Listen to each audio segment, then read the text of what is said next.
Today, in my life, is a weekend student! Yuhu! Yuhu! Hey guys, nagsusulat na ako. Ang galing ko na mag-fatter, oh. So, nandidikit kami ng cake. Wow, ang gusto ko nang kainin yung cake. 4 yung kandila kasi 4 ako. 4 din yung star ko.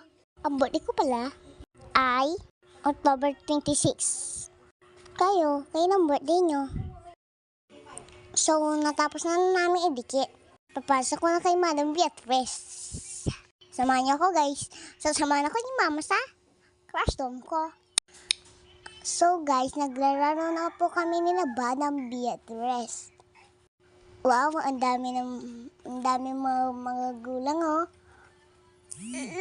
Nice eyes kami, binagbili.